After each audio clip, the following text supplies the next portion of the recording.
কথা নয়। যেমন কোরআন শরীফের শুরু হয়েছে বিসমিল্লাহ দিয়ে। কি দিয়ে শুরু হয়েছে? বিসমিল্লাহ দিয়ে। প্রথম অক্ষরটা কি? বা। আর শেষ হয়েছে মিনাল জিন্নাতি ওয়ান নাস। শেষের অক্ষর কি? সিন। তাহলে কোরআনের প্রথম অক্ষর বা আর শেষের অক্ষর সিন, দুইটাকে জুড়ে দিলে কি হয়? বাস।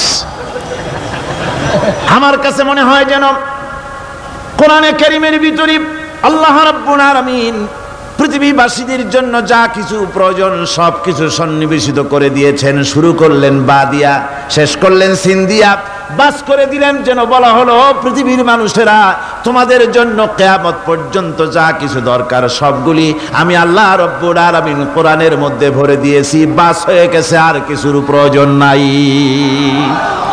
আর কিছু প্রয়োজন নাই, সব আমি কোরআনে কারীমের ভেতরে সন্নিবেশিত করে দিয়েছি।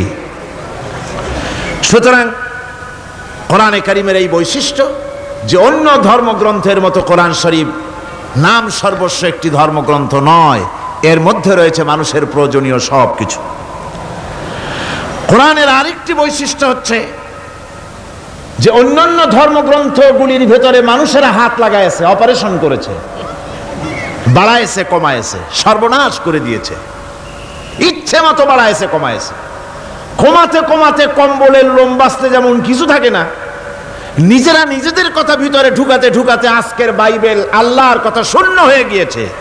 বর্তমান পৃথিবীতে লুক, জন, মার্ক, মথি, scripture, New Testament, Old Testament, খ্রিস্টানদের ধর্মগ্রন্থ বলতে যা বুঝায় এই পুরা ধর্মগ্রন্থ, তাদের এই কিতাবগুলির ভিতরে আল্লাহ রাব্বুল আলামিনের একটি কথা নাই,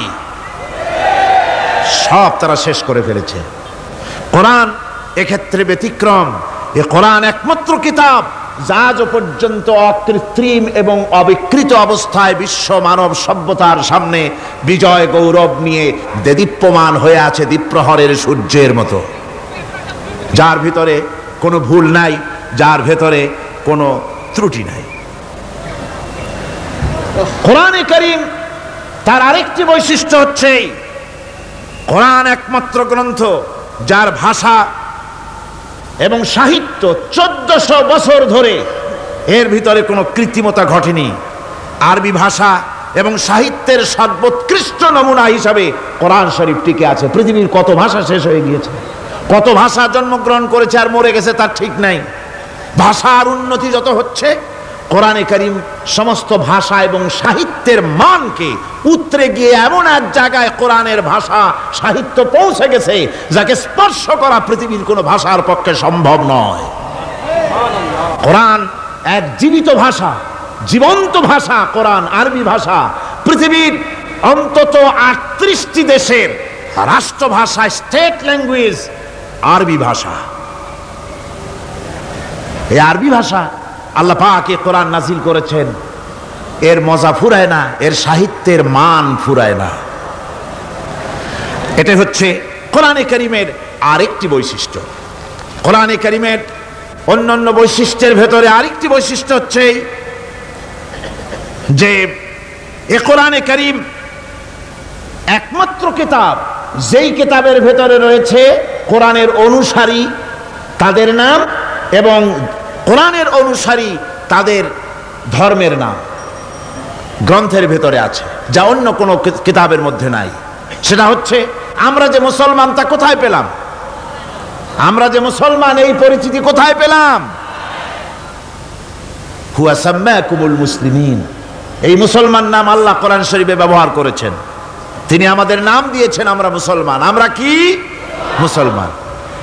আমাদের নাম এই কিতাবের মধ্যে রয়েছে।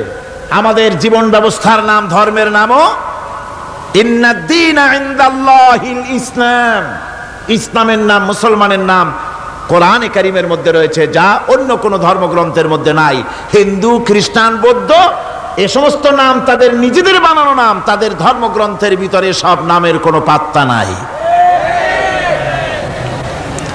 কোরআনে কারীমের আরেকটি বৈশিষ্ট্য হচ্ছে কোরআন বিশ্বের সর্বাধিক পঠিত গ্রন্থ। এত বেশি পড়া হয়েছে, এ কোরআন পড়া হচ্ছে, এত বেশি পৃথিবীর কোন বই আজ পর্যন্ত পড়া হয় নাই আর হবেও না।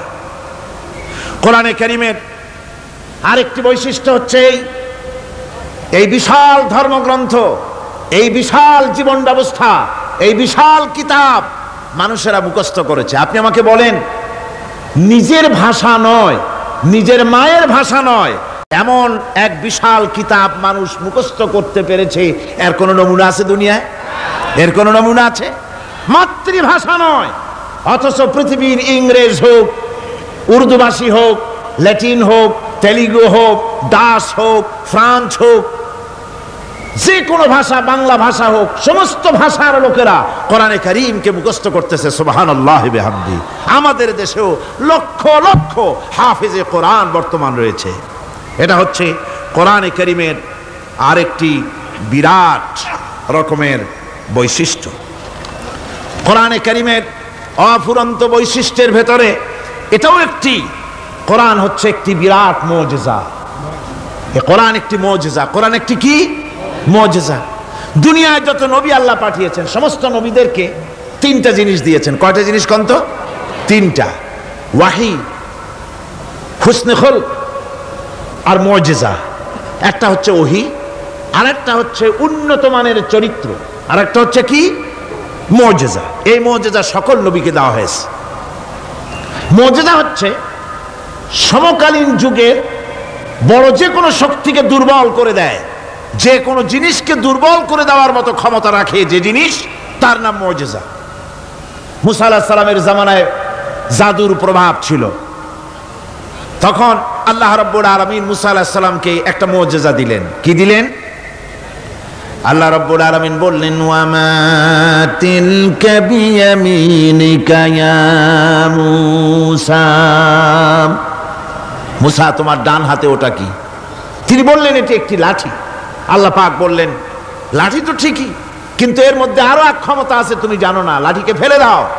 লাঠি ফেলে দিলেন, কি হয়ে গেল? হিয়া হাইয়াতুন তাসআ। বিরাট এক সাপে পরিণত হয়ে গেল। এই সাপ নিয়ে, এই লাঠি নিয়ে তিনি জাদুকরদের মোকাবেলা করলেন। জাদুকরেরা বলল, আপনি আগে দেখাবেন জাদু না আমরা দেখাবো আগে? মুসা আলাইহিস সালাম বললেন, তোমরা আগে দেখাও। তারা জাদু মন্ত্র পুত করে আশেপাশের সব জিনিসগুলিকে বাঘ, সিংহ ইত্যাদি বানিয়ে ফেললো। এগুলি ঝাঁপিয়ে পড়লো মুসা আলাইহিস সালামের উপরে। ক্ষণিক সময়ের জন্য মুসা আলাইহিস সালাম ঘাবড়ে গেলেন। আল্লাহ রাব্বুল আলামিন হযরতে মুসাকে ডেকে বললেন, মুসা রে, ভয় পাওয়ার কোনো কারণ নাই। প্রতিষ্ঠিত একটি সরকারের বিরুদ্ধে তোমাকে নামায় দিয়া ময়দানে তোমাকে আমি একা ছেড়ে দেই নাই। আমি আল্লাহ রাব্বুল আলামিন তোমার সাথে আছি। হাতের লাঠি ছেড়ে দাও। মুসা আলাইহিস সালাম লাঠি ছেড়ে দিলেন। লাঠি সাপ হয়ে গেল। হা করলো। জাদুকরদের তৈরি করা সমস্ত বাঘ, সিংহ, সাপ মুসা আলাইহিস সালামের লাঠি মার্কা সাপের পেটের মধ্যে গিয়া ঢুকলো। জাদুকরেরা মনে করলো, আমরা যা দেখালাম তা তো জাদু, নিঃসন্দেহে। মুসা আলাইহিস সালাম যা দেখালেন তা নিঃসন্দেহে জাদু নয়, কারণ জাদু তো খেয়ে ফেলে দিয়েছে। কাজী জাদু যে জিনিসে খায় সেটা তো জাদু না, সেটা জাদুর বাবা অথবা দাদা। এটা ছিল মুসা আলাইহিস সালামের মুজিজা। হযরত দাউদ আলাইহিস সালামের মুজিজা ছিল, আল্লাহ রাব্বুল আলামিন তাকে মুজিজা দিয়েছিলেন, গলার সুন্দর আওয়াজ দিয়েছিলেন। তিনি যখন জাব্বুর শরীফ তেলাওয়াত করতেন, উড়ন্ত পাখিরা ওড়া বন্ধ করে চতুর্দিকে বসে আল্লাহর কালাম শুনত। তিনি লোহা দিয়ে অস্ত্র তৈরি করতেন। অস্ত্র বানাবার সময় আগুন দিয়ে লোহা পোড়ায় অস্ত্র বানাতে হয়। দাউদ আলাইহিস সালামের তার প্রয়োজন ছিল না। তিনি যখন লোহা হাতির ভিতরে নিয়ে চাপ দিতেন, লোহা পানি হয়ে আঙ্গুলের ফাঁক দিয়ে গলে পড়ে যেত। এটা ছিল তার মুজিজা। হযরত সুলাইমান, আল্লাহ রাব্বুল আলামিন তাকে মুজিজা দান করলেন। কোরআনে কারীমের ভিতরে রব্বুল আলামিন বলেন, হযরত সুলাইমান আলাইহিস সালাম সকাল বেলায় বিনা মেশিনে, বিনা ইঞ্জিনে তক্তার উপরে বসে যেতেন। তক্তা 1 মাসের পথ অতিক্রম করত। আবার সন্ধ্যা বেলায় বসতেন, এই তক্তা আর 1 মাসের পথ অতিক্রম করে যেত। ঈসা আলাইহিস সালামের মুজিজা ছিল, জন্মান্ধের চোখের উপরে হাত বুলিয়ে দিতেন, সঙ্গে সঙ্গে চোখ ভালো হয়ে যেত। কুষ্ঠব্যাধিগ্রস্ত লোকের গায়ে হাত বুলাতেন, সঙ্গে সঙ্গে কুষ্ঠব্যাধি ভালো হয়ে যেত। এই হলো তাদের মুজিজা। পয়গম্বরেরা বিদায় হয়ে গেলেন। মুজিজা বিদায় হয়ে গেল। দাউদ আলাইহিস সালাম বিদায় হলেন, মুজিজার সাথে নিয়ে গেলেন। তার উম্মতেরা ওই লোহাগুলি আর কেউ গলাতে পারে নাই, আজও কেউ গলাতে পারে না, হাত দিয়া চেপে ধরে। সুলাইমান আলাইহিস সালাম দুনিয়া থেকে বিদায় হয়ে গেছেন, মুজিজা নিয়ে কবরে চলে গেছেন। আজ আর তার অনুসারীরা অথবা দুনিয়ার কোন মানুষ বিনা ইঞ্জিনে তক্তায় বসে আর হাওয়ায় উঠতে পারবে না। মুসা আলাইহিস সালাম বিদায় হলেন, লাঠির মুজিজা চলে গেল। তার উম্মতেরা, তার অনুসারীরা কিয়ামত পর্যন্ত যদি 1000 চেষ্টা চালায়, লাঠিকে আর কোনোদিন সাপে পরিণত করতে পারবে না। ঈসা আলাইহিস সালাম আল্লাহ রাব্বুল আলামিন তাকে উঠায় নিলেন, মুজিজা তিনি সাথে নিয়ে গেলেন। আজ তার কোটি কোটি শত শত কোটি উম্মতেরা, দুনিয়া যারা তার উম্মত দাবি করে খ্রিস্টানেরা, হাজারো যদি চেষ্টা চালায় তবুও জন্মদের চোখের উপরে হাত বুলিয়ে চোখ আর ভালো করতে পারবে না। কুষ্ঠবেদীগ্রস্ত লোকের গায়ে হাত বুলিয়ে কুষ্ঠবেদী ভালো করতে পারবে না। তার মানে হলো নবীরা যে যা যত মুজিজা পেয়েছিলেন, জীবদ্দশায় মুজিজা কাজে লেগেছে, দুনিয়া থেকে বিদায় হয়েছেন, মুজিজার সাথে নিয়ে গেছেন। কিন্তু আপনার আমার নবী, বিশ্ব নবী জনাব মুহাম্মদ রাসূলুল্লাহ সাল্লাল্লাহু আলাইহি ওয়াসাল্লামের কাছে আল্লাহ রাব্বুল আলামিন তাকে যত মুজিজা দিয়েছিলেন, 3000-এর উপরে আল্লাহর নবীর মুজিজা ঘটেছিল 23 বছরের নবুয়তের জীবনে।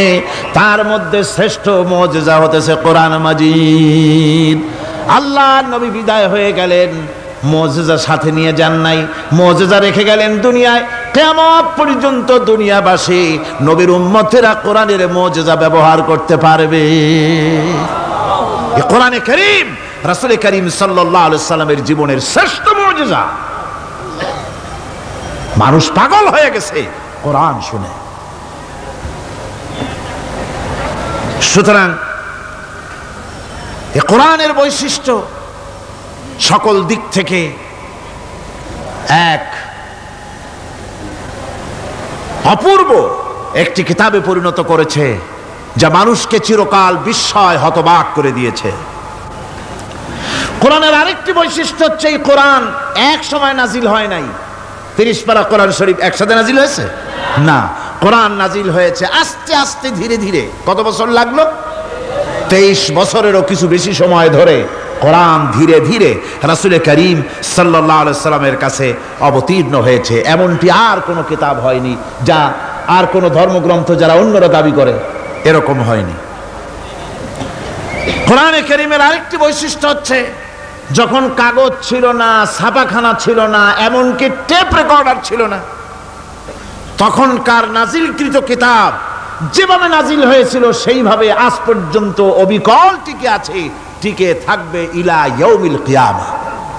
কিয়ামত পর্যন্ত কোরআনে কারীমের এই অকৃত্রিম অবিকৃত অবস্থায় কোরআনে কারীমের এই শান, এই বরকত টিকে থাকবে।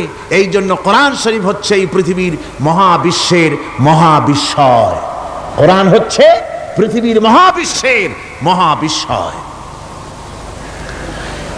এর মর্যাদা সম্পর্কে রাসূল কারীম সাল্লাল্লাহু আলাইহি ওয়াসাল্লাম বলেছেন, ওয়ান উসমান রাদিয়াল্লাহু তাআলা আনহু আন্নাহু قال قال رسول الله صلى الله عليه وسلم خيركم من تعلم القرآن وعلمه رواه البخاري। আল্লাহর নবী বলেন, তোমাদের মধ্যে সর্বোত্তম ব্যক্তি সেই, তোমাদের ভিতরে ভালো ব্যক্তি, উত্তম ব্যক্তি সেই যে ব্যক্তি নিজে কোরআন শেখে আর অন্যকে শেখায়। কোরআন যে শেখে আর অন্যকে যে শেখায়, সেই ব্যক্তি হলো তোমাদের মধ্যে সর্বোত্তম ব্যক্তি, ভালো ব্যক্তি। সুবহানাল্লাহ পড়েন।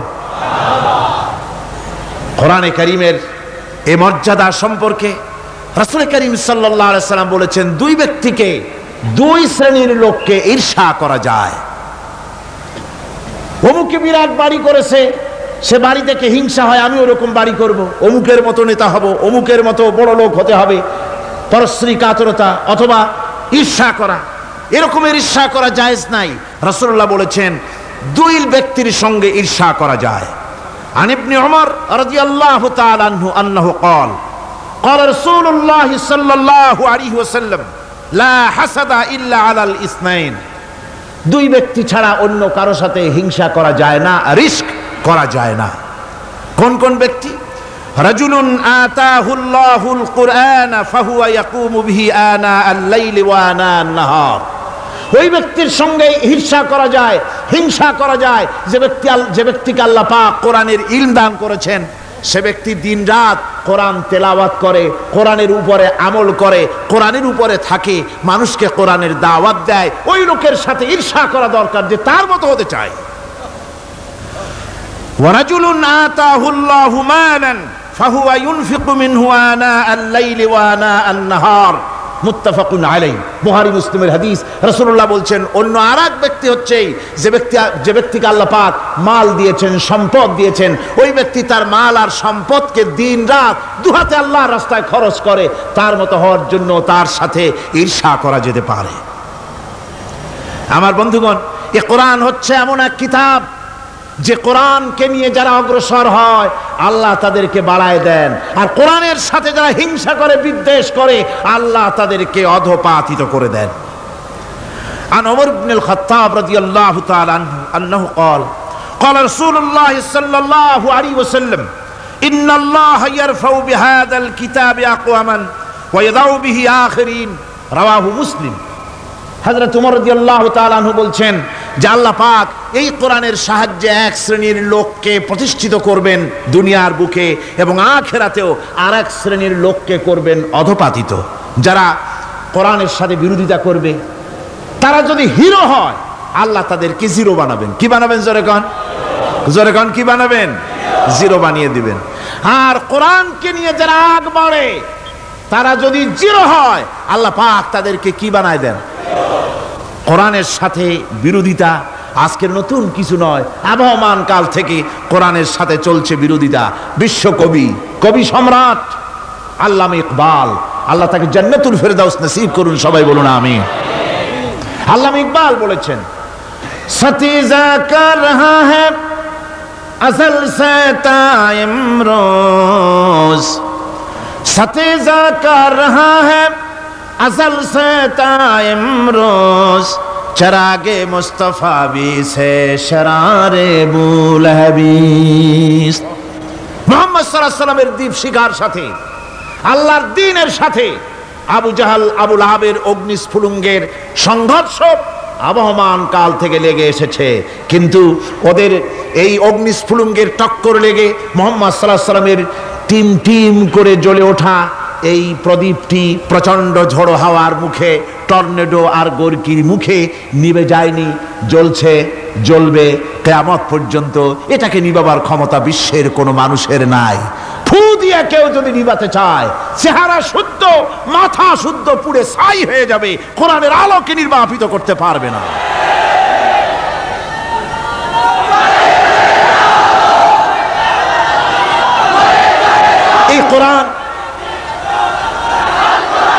এই কোরআন যার সিনার ভিতরে থাকে, যার সিনার মধ্যে থাকে, সে হয় সমৃদ্ধ, আর যার সিনার মধ্যে থাকে না সে হয় সবচাইতে ফকির আর এতিম।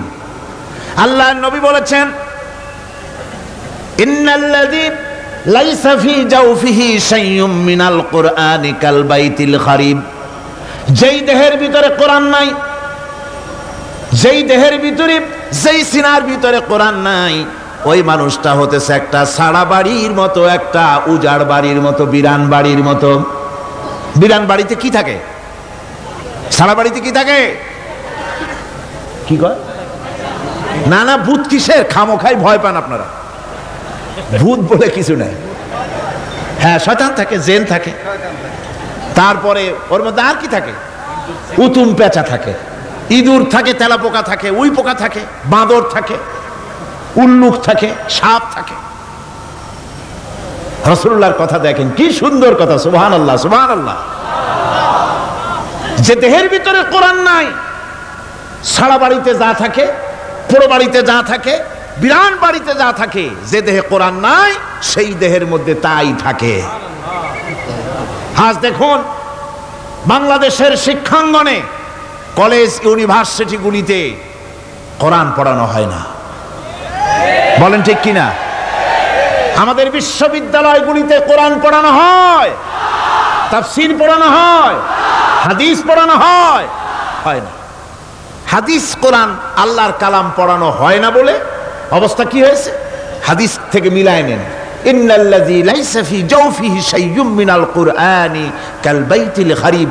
কোরআন নাই তো সারা বাড়ি, কোরআন নাই তো কি আছে? যে ঘরের মধ্যে মানুষ নাই, উল্লুক থাকে, ভাল্লুক থাকে, শয়তান থাকে, তেলাপোকা থাকে, সারপোকা থাকে, হিংস্র প্রাণী ভরপুর থাকে। যে শিক্ষা প্রতিষ্ঠানে কোরআন পড়ানো হয় না, সেখানেও সন্ত্রাসীরা বাস করতে পারে, ভালো মানুষ টিকতে পারে না।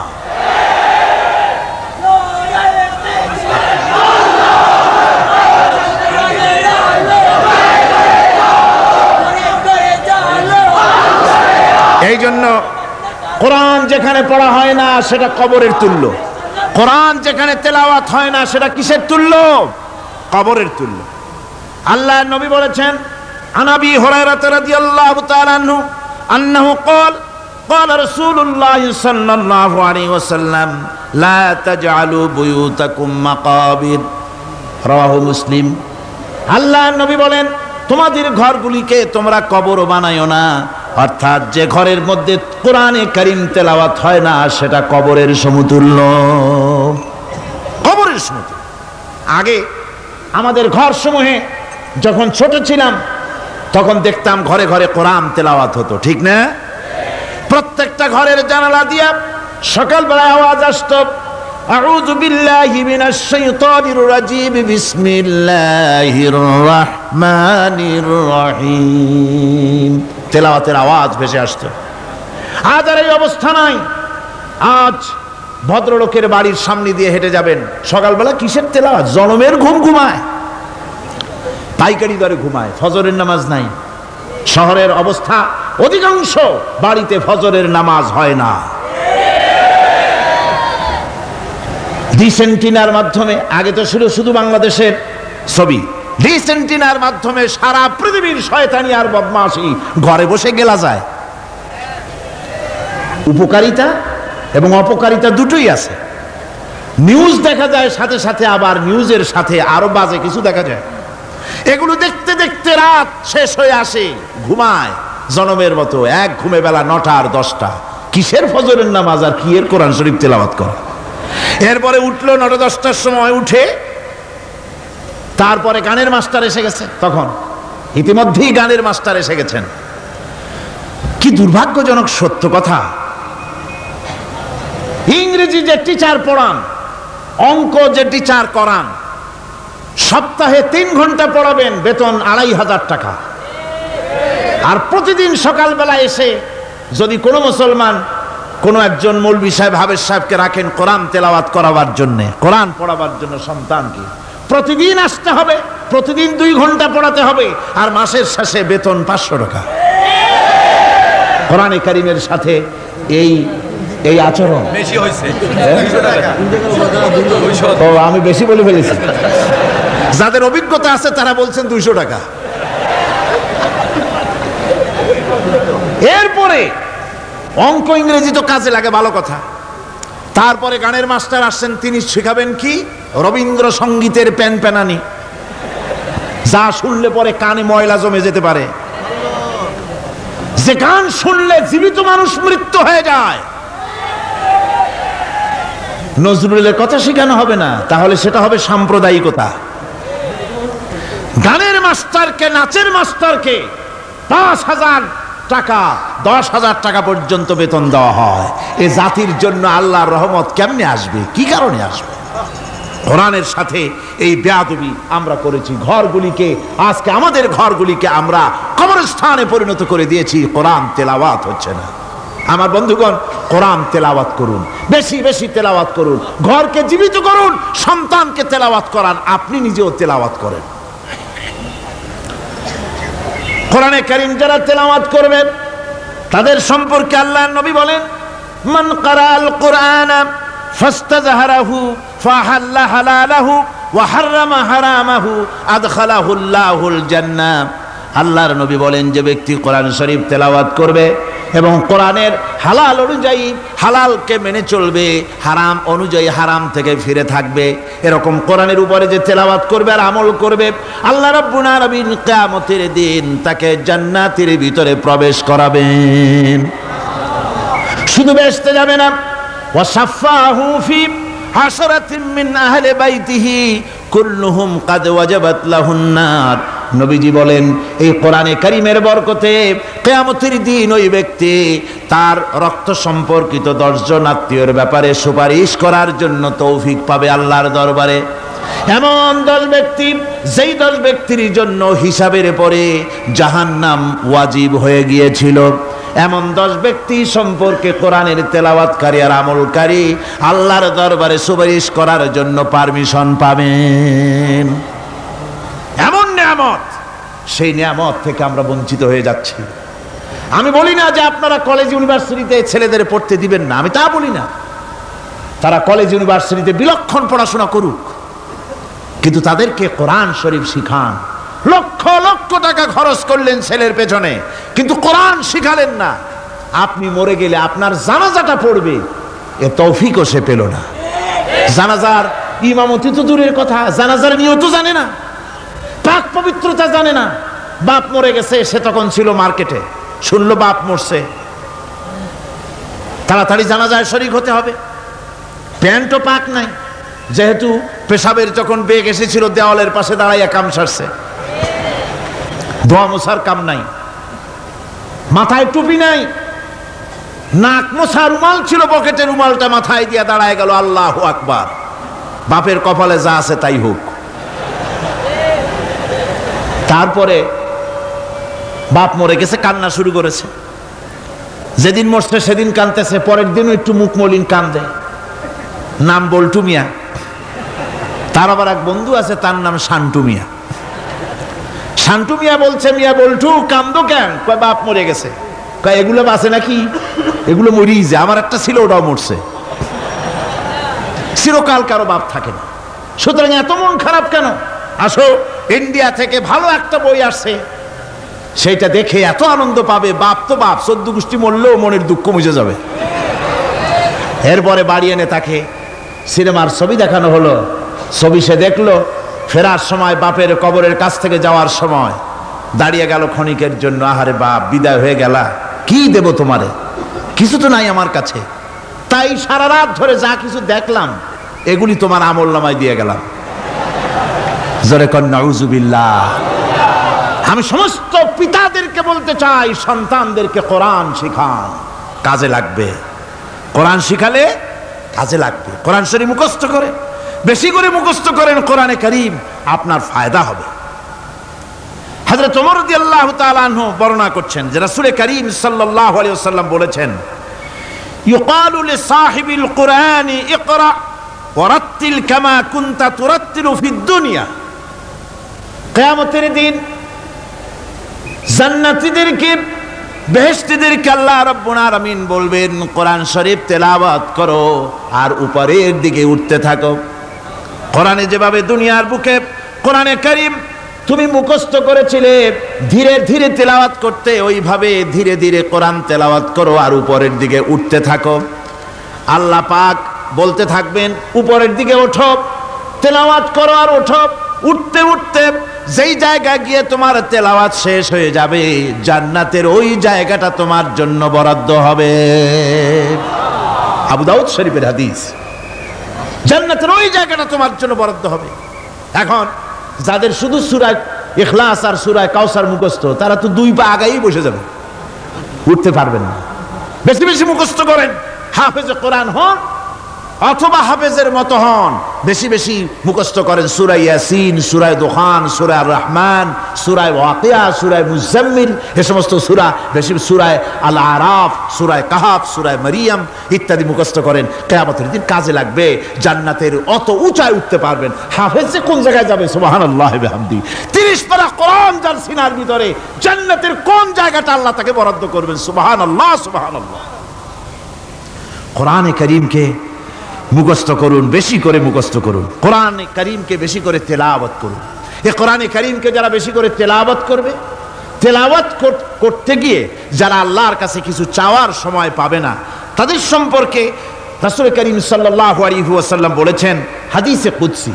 হাদিসে কুদসি রাসূল কারীম সাল্লাল্লাহু আলাইহি ওয়াসাল্লাম বলেছেন, ইয়াকুলু রাব তাবারাক ওয়া তাআলা মান শাগালাহুল কুরআন আন যিকরি মাসআলাতি আতাইতুহু আফজালা মা উতিয়াস সাইলিন। আল্লাহর নবী বলেন, আমার আল্লাহ পাক বলেছেন, কোরআন তেলাওয়াত করতে গিয়ে যারা ব্যস্ত থাকে, কোরআন তেলাওয়াত করতে করতে যারা আমার কাছে হাত পেতে কিছু চাওয়ার সময় পায় না, যারা আমার কাছে হাত পেতে কিছু চায়, তাদের থেকে তেলাওয়াতকারীদেরকে আমি রব্বুল আলামিন বেশি করে দেই। সুবহানাল্লাহ। কোরআন তেলাওয়াত করতে করতে যারা আল্লাহর কাছে হাত পেতে চাওয়ার সময় পায় না, আল্লাহ পাক বলেন যারা চায় তাদের থেকে তেলাওয়াতকারীকে আমি বেশি দেই। আমার বন্ধুগণ, শুধু তাই নয়, এ কোরআনে কারীম যারা তেলাওয়াত করবে, আমল করবে, কিয়ামতের দিন তার মা বাপের মাথার উপরে আল্লাহ রাব্বুল আলামিন, আবু দাউদ শরীফের হাদিসে এসেছে, তার মা বাপের মাথার উপরে নূরের টুপি পরিধান করানো হবে। এমন নূরের টুপি, এমন নূরের তাজ পরানো হবে, চন্দ্র সূর্যের আলোকে ম্লান করে দেবে। হাসরবাসীরা প্রশ্ন করবেন, এ লোকটি কে? কোনো ফেরেশতা নাকি? বলে না। কোনো নবী নাকি? বলে না। তবে কি ইনি কে? জবাব হবে, ইনি হচ্ছেন সেই ব্যক্তি যিনি তার সন্তানদেরকে কোরআন শিখিয়েছিলেন। কোরআন শিখানোর কারণে আল্লাহ রাব্বুল আলামিন আজ তার মা বাপের মাথার উপরে নূরের টুপি পরিধান করে হাসরের ভিতরে মর্যাদা দিলেন। কিয়ামতের দিন দুনিয়া মর্যাদা পাওয়া যাবে, আখিরাতেও মর্যাদা পাওয়া যাবে যদি কোরআনে কারীমকে তেলাওয়াত করা যায়, আমল করা যায়, বোঝা যায়, তাহলে এই সমস্ত নিয়ামত আল্লাহ পাক দান করবেন। সুতরাং এই এত বড় নিয়ামত থেকে আমরা যেন কেউ বঞ্চিত হয়ে না যাই। কোরআন হচ্ছে এমন এক কিতাব যার তাফসীর লেখা হয় নাই। পৃথিবীতে এমন কোনো ভাষা নাই, পৃথিবীর উল্লেখযোগ্য সবগুলি ভাষায় কোরআনে কারীমের তাফসীর লেখা হয়েছে, কিন্তু কোন মুফাসসির আজ পর্যন্ত কথা বলেন নাই যে আমি যে তাফসীর লিখছি এর চাইতে ভালো তাফসীর আর কেউ লিখতে পারেও না, আর পারবেও নাই, এটা শেষ, আর তাফসীর লেখা লাগবে না। এ কথা কেউ বলতে পেরেছে? জোরে বলেন, পেরেছে? পারে নাই। তার কারণ কি? আল্লাহ রাব্বুল আলামিন বলেন, قُلْ لَوْ كَانَ الْبَحْرُ مِدَادًا لِكَلِمَاتِ رَبِّي لَنَفِدَ الْبَحْرُ قَبْلَ أَن تَنفَدَ كَلِمَاتُ رَبِّي وَلَوْ جِئْنَا بِمِثْلِهِ مَدَدًا। আল্লাহ পাক বলেন, নবী আপনি বলুন, আমার রবের কথাগুলি লেখার জন্য যদি সমুদ্রের পানিগুলি, সমুদ্রের সমস্ত পানিগুলি যদি কালিতে পরিণত হয়ে যায়, আর আমার রবের কথাগুলি যদি লেখা শুরু হয়ে যায়, আমার রবের কথাগুলি লেখার পূর্বে সমস্ত সমুদ্রের পানিগুলি শেষ হয়ে যাবে। তারপরে যদি আবার সমুদ্র ভরে দেওয়া হয়, আরো যদি লেখা হয়, তবুও আমার রবের কথা লেখা শেষ হবে না। আল্লাহ রাব্বুল আলামিন বলেন, وَلَوْ أَنَّ مَا فِي الْأَرْضِ مِنْ شَجَرَةٍ أَقْلَامٌ وَالْبَحْرُ يَمُدُّهُ مِنْ بَعْدِهِ سَبْعَةُ أَبْحُرٍ مَا نَفِدَتْ كَلِمَةُ اللَّهِ। আল্লাহ রাব্বুল আলামিন বলেন, মা নাফিদাত কালিমাতুল্লাহ। আল্লাহ পাক বলেন, 7টা সমুদ্রের পানি যদি একত্রিত করা হয়, 7টা সমুদ্রের পানি যদি এক জায়গায় করা হয়, এই পানিগুলি যদি কালিতে পরিণত হয়ে যায়, আর পৃথিবীর সমস্ত গাছগুলি যদি কলমে পরিণত হয়ে যায়, ওই গাছগুলি দিয়ে যদি ওই পানি রূপ কালি দিয়ে আমার প্রভুর কথা, আল্লাহ রাব্বুল আলামিনের কোরআনের কথা যদি লেখা শুরু হয়ে যায়, লিখতে লিখতে সমস্ত পানিগুলি, গাছগুলি শেষ হয়ে যাবে, আল্লাহ পাকের কালামের ব্যাখ্যা লেখা শেষ হবে না। মা নাফিদাত কালিমাতুল্লাহ, আল্লাহর কথা লেখা শেষ হবে না। এত বড় বিরাট আজিম কিতাব আল্লাহ পাক আমাদেরকে দান করেছেন। সুবহানাল্লাহ পড়েন। এই কিতাবের এত বড় গুরুভার আল্লাহ রাব্বুল আলামিন বলেছেন, লাউ আনজালনা হাযাল কুরআন আলা জাবালিন লারাআইতাহু খাশিআম মুতাসাদ্দিআম মিন খাশিয়াতিল্লাহ। আমি যদি এই কোরআনকে পর্বতের উপরে নাজিল করতাম, তাহলে তুমি দেখতে পেতে আমার ভয় ভীত সন্ত্রস্ত হয়ে পাহাড়গুলো চূর্ণ বিচূর্ণ হয়ে যেত। এত বড় আসিম কিতাব আমি তোমাদেরকে দান করেছি, যার গুরুভার বহন করতে কেউ রাজি হয়নি, পাহাড় পর্বত কেউ রাজি হয়নি, মানুষ রাজি হয়েছে। এই মানুষের উপরে আমি এটা অবতীর্ণ করেছি, গোটা বিশ্ববাসীর সামনে এই কিতাব আমি দিয়েছি তোমাদেরকে, এর দ্বারা হেদায়েত তোমরা গ্রহণ করবে। কিয়ামতের দিন আল্লাহর এই বিরাট নিয়ামত আমাদেরকে দান করলেন, আমরা এই নিয়ামতের না শকর করেছি, অর্থাৎ এই কোরআনকে আমরা ব্যবহার করেছি সঠিকভাবে করি নাই, বেঠিকভাবে করেছি। প্রথম দিন দ্বিতীয় দিন আমি বলেছি কোরআন শরীফকে শুধু তাবিজ তুমারের জন্য, শুধু সওয়াবের জন্য তেলাওয়াত করেছি। আসলে শুধু সওয়াবের জন্য তো আসেনি কোরআন। কোরআন বুঝতে হবে, আমল করতে হবে, তবে না শান্তি পাবো। আপনি যদি কোরআন হচ্ছে মানুষের জীবন সমস্যার সমাধানের গ্রন্থ, ওষুধ খেলে রোগ ভালো হয়। ওষুধ খেলে কি হয়? কেউ যদি সকাল বেলায় তসবিহ হাতে নিয়ে 500 বার পড়ে ওষুধ ওষুধ ওষুধ, 500 বার পড়লো, রোগ কি ভালো হবে? বরং রোগ আরো বাড়তে পারে চিল্লাইতে চিল্লাইতে। শীতের জন্য লেপ গায়ে গায়ে না দিয়া কেউ যদি চিল্লাইতে থাকে, জিকির করে লেপ্ত শোক লেপ্ত শোক লেপ্ত শোক, শীত কি বন্ধ হবে নাকি? পানির পিপাসায় ছটফট করে মানুষ যদি চিল্লায় পানি পানি পানি পানি পানি, পানির পিপাসা আরো বাড়বে। তাহলে কি বোঝা গেল? পিপাসা লাগলে পানি পান করতে হবে, শীত লাগলে কম্বলটা গায়ে দিতে হবে, রোগ হলে ওষুধটা খেতে হবে, তাহলে সব সমস্যার সমাধান হবে। অনুরূপভাবে আমরা শুধু কোরআনে কারীমকে তেলাওয়াত করি সওয়াবের নিয়তে, তার হুকুমগুলি জীবনের উপরে আমল করি না বলে আজকের জীবন আমাদের বিপর্যস্ত হয়েছে। ব্যক্তিতে, পরিবারে, রাষ্ট্রে শান্তি নাই, কোথাও শান্তি নাই এই কারণে। আর কিয়ামতের দিন রাসূল আসামি করবেন তাদেরকে যারা কোরআন অমান্য করেছে। রাসূল হবেন বাদী। বাদী হবেন কে? যারা বলেন কে বাদী হবেন? রাসূল। আসামি হবে কারা? যারা কোরআন ছেড়ে দিয়েছে। আল্লাহ রাব্বুল আলামিন বলেন وقال الرسول يا رب إن قوم اتخذوا هذا القرآن مهجورا। কিয়ামতের দিন রাসূল আল্লাহর দরবারে ফরিয়াদ করবেন, আয় আমার রব, আয় আমার আল্লাহ তাআলা, এই সমস্ত লোকগুলি তোমার কালামকে, তোমার কোরআনকে অপ্রয়োজনীয় জিনিস বলে তারা পরিত্যাগ করেছিল। আমার বন্ধুগণ, কিয়ামতের দিন যখন এরা উপস্থিত হবে আল্লাহর দরবারে, আল্লাহ রাব্বুল আলামিন কোরআনের সাথে যারা ঠাট্টা করেছে, বিদ্রূপ করেছে, কোরআনের আইনকে নিয়ে যারা ঠাট্টা বিদ্রূপ মজাক উড়াইছে, কিয়ামতের দিন তাদেরকে বলা হবে ওয়াকিলাল ইয়াউমা নানসাকুম কামা নাসিতুম লিকা ইয়াউমিকুম হাযা। কিয়ামতের দিন আল্লাহ রাব্বুল আলামিন কোরআনের ঠাট্টাকারী, কোরআনের বিদ্রূপকারী, কোরআনের আইনের অমান্যকারীদেরকে বলবেন আমি আজকে তোমাদের ভুলে গেলাম, যেমন করে তোমরা এই দিনে আমার সঙ্গে সাক্ষাৎকারের কথা ভুলে গিয়েছিলে।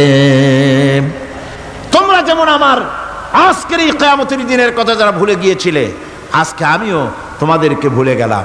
এরপরে কি হবে? ওয়ামাওয়াকুমুন নার ওয়ামা লাকুম মিন নাসিরিন। আল্লাহ পাক বলেন এরপরে এদের জায়গা হবে জাহান্নাম, আর এদের সাহায্যকারীও কেউ থাকবে না, জাহান্নামে চিরকাল থাকতে হবে। এটা এই জন্য যে তারা আল্লাহর কোরআনের সঙ্গে ঠাট্টা করেছে, বিদ্রূপ করেছে, কোরআনের আইন মানে নাই, কোরআনের আইনকে অমান্য করে চলেছে। এই জন্য কিয়ামতের দিন আল্লাহ রাব্বুল আলামিন তাদেরকে শাস্তি প্রদান করবেন। কোরআন পৃথিবীর বুকে আল্লাহ নাজিল করেছেন, শুধু তেলাওয়াত করবেন ঝুলে ঝুলে, এজন্য নয়। কি জন্য নাজিল হলো? এবার উদ্দেশ্য শুনুন। আল্লাহ পাক বলেন আর রহমান আল্লামাল কোরআন। আল্লাহ রাব্বুল আলামিন তিনি হলেন এমন দয়াবান, এমন রহমান, যিনি কোরআন শিখালেন। কি কারণে শিখালেন? কোরআন নাজিলের উদ্দেশ্য কি? আল্লাহ পাক বলেন ইন্না আনজালনা ইলাইকাল কিতাবা বিল হাক্কি লিতাহকুমা বাইনান নাসি বিমা আরাকাল্লাহ। আল্লাহ পাক বলেন এই কিতাব আমি আপনার প্রতি অবতীর্ণ করেছি এই জন্যে যাতে করে আপনি আল্লাহর প্রদর্শিত এই বিধান অনুযায়ী মানুষের উপরে বিচার ফয়সালা করতে পারেন। মানুষের উপরে আইন চলবে আল্লাহ। কার আইন? জোরে বলেন কার আইন? আলা লাহুল খালক ওয়াল আমর। সৃষ্টিজাত, আইন চলবে কার? আল্লাহ পাক বলেন এই জন্য নাজিল করলাম, কোরআন নাজিল করেছি যাতে করে কোরআনের আইন দিয়ে বিচার ফয়সালা করতে পারেন, সেই জন্যই কোরআন নাজিল করলাম। আসলে আল্লাহর নবীর এই পৃথিবীতে আগমনের উদ্দেশ্য ওটাই ছিল, হুয়াল্লাযী আরসালা রাসূলাহু বিল হুদা ওয়া দীনিল হক লিইয়ুযহিরাহু আলাদ-দীনি কুল্লিহি ওয়া কাফা বিল্লাহি শাহীদা। আল্লাহ রাব্বুল আলামিন বলেন আমি আমার রাসূলকে দ্বীনে হক সত্যের বিধান সহকারে দুনিয়ায় প্রেরণ করেছি। লিইয়ুযহিরাহু আলাদ-দীনি কুল্লিহি আয় লিইয়ুগলিবাহু আলা সাইরিল আদিয়ান, সমস্ত আদিয়ানে বাতিলার উপরে আমার দ্বীনকে বিজয়ী করে দেওয়ার জন্য আমি রাসূলের কাছে কিতাব সহকারে তাকে অবতীর্ণ করেছি। এ দায়িত্ব শুধু মুহাম্মদ সাল্লাল্লাহু আলাইহি ওয়াসাল্লামের ছিল না, দুনিয়ার উপরে আল্লাহর দ্বীন কায়েম করা, আল্লাহর বিধান অনুযায়ী মানুষের বিচার ফয়সালার দায়িত্ব শুধু মুহাম্মদ সাল্লাল্লাহু আলাইহি ওয়াসাল্লামের ছিল না, সমস্ত নবীদের ছিল। কাদের ছিল? সব নবীদের ছিল। ফাবাআসাল্লাহু আন-নাবিয়্যিনা মুবাশশিরিনা মুনযিরিন ওয়া আনজালা মা'আহুমুল কিতাবা বিল হাক্কি লিয়াহকুমা বাইনান নাস। আল্লাহ পাক বলেন সমস্ত নবীদের কাছে আমি কিতাব অবতীর্ণ করেছি এই জন্য যে তারা সহজ এবং সোজা পথে যারা চলতে চায় তাদেরকে তিনি সুসংবাদ দিবেন, আর বাঁকা পথে যারা চলবে তাদেরকে তিনি জাহান্নামের ভীতি প্রদর্শন করবেন। আর আমি তার উপরে যে কিতাব অবতীর্ণ করেছি এই কিতাব দিয়ে জনগণের উপরে বিচার ফয়সালা করবে, আইন চলবে আল্লাহর কিতাব দিয়ে। আইন চলবে কি দিয়ে? আল্লাহর কিতাব দিয়ে। আল্লাহর কিতাব অনুযায়ী জনগণকে পরিচালিত করবেন, এই জন্য আমি এই কোরআনকে নাজিল করেছি, অতীতেও এই কিতাবগুলি নাজিল করেছি। কুল ইয়া আইয়ুহান নাসু ক্বাদ জাআকুমুল হাক্কু মির রাব্বিকুম। আল্লাহ পাক বলেন নবী আপনি বলে দেন, আপনি বলুন হে মানব সকল, আল্লাহর পক্ষ থেকে তোমাদের জন্য মহাসত্য এসেছে, এই মহাসত্য যদি অনুসরণ করো তোমাদের জন্য কল্যাণকর হবে। ওমান দাল্লা ফাইন্নামা ইয়াদুল্লু আলাইহা, আর যদি কোরআনকে অমান্য করো, আল্লাহর কিতাবকে অমান্য করো, তাহলে তোমাদের জন্য অকল্যাণ হবে। আজ আপনারা বলেন আল্লাহর কিতাবের আইন কি আমাদের দেশে চলে? কোরআনের আইন কি চলে? চলে না। কোরআনের আইন চলে না। আমরা কি খুব শান্তিতে আছি? খুব আরামে আছি? শ্রমিকরা তাদের শ্রমের মূল্য পায়, কৃষক তার উৎপাদিত পণ্যের সঠিক দাম পায়, নারী তার সতীত্বের মর্যাদা পায়, জনগণ কি আরামে ঘুমাতে পারে? না, জনগণ রীতিমতো দুবেলা পেট পুরে সমস্ত জনগণ খেতে পারে। এর একমাত্র কারণ হচ্ছে কোরআনের আইনকে অমান্য করা হয়েছে। ভালো করে কান পেতে শুনুন, আল্লাহ রাব্বুল আলামিন কোরআনে কারীমের মধ্যে পরিষ্কার করে বলেছেন ওয়া মান লাম ইয়াহকুম বিমা আনজালাল্লাহু ফাউলাইকা হুমুল কাফিরুন। যারা নাকি আমার দেওয়া বিধান অনুযায়ী, কোরআন অনুযায়ী যারা বিচার ফয়সালা করে না, ফাউলাইকা হুমুল কাফিরুন, ফাউলাইকা হুমুজ জালিমুন, ফাউলাইকা হুমুল ফাসিকুন। যারা আমার দেওয়া বিধান অনুযায়ী বিচার ফয়সালা করে না তারা কাফির, তারা জালিম, তারা ফাসিক। সুতরাং এর ভিতরে এই জুলমের মধ্যে জালিমদের অন্তর্গত, ফাসিকদের অন্তর্গত হয়ে বাংলাদেশের বহু মুসলমান, পৃথিবীর বহু এলাকার মুসলমান এর মধ্যে লিপ্ত হয়ে আছে। কোরআনের আইন চালু না করলে পরে, কোরআনের আইন না মানলে পরে জালিম হতে হবে, কাফির হতে হবে, ফাসিক হতে হবে। অর্থাৎ যতখানি না মানবেন ততখানি এই বিশেষণে বিভূষিত হতে হবে। এক শ্রেণীর লোক আছে যারা বলে বেড়ান ধর্ম আর রাজনীতি আলাদা। বলেন কিনা? কন জোরে বলেন, বলে কিনা?